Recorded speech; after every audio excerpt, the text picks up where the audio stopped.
in these candied orange cassatas, individual Italian desserts where candied orange peel is both a garnish and part of the dessert.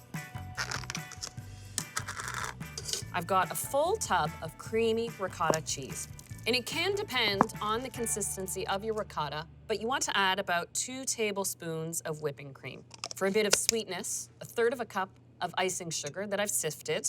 Most of the sweetness actually comes from the candied orange peel, 1/4 cup.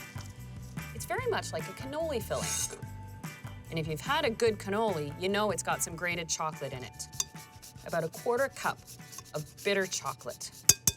For a little added flavor, a splash of vanilla, as well as a splash of orange liqueur, just to heighten it and make it a more grown-up dessert.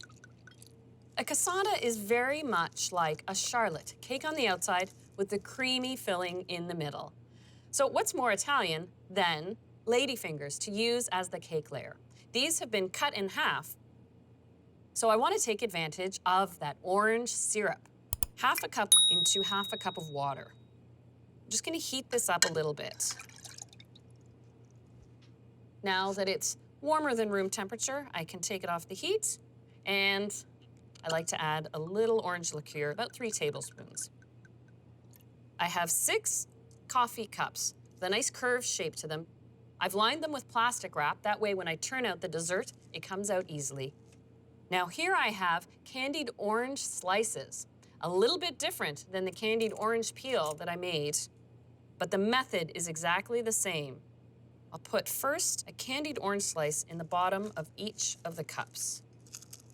And now I'll dip my ladyfingers just 2 at a time, 1, 2 into the liquid, and arrange them just so they hit the top of the cup.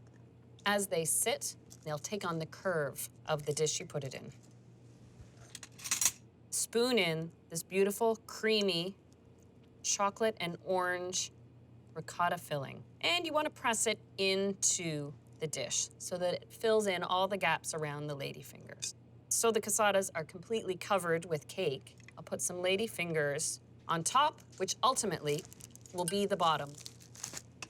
You want to give these a couple of hours in the fridge to chill and set so that they do unmold easily. I have a batch that has already chilled to set.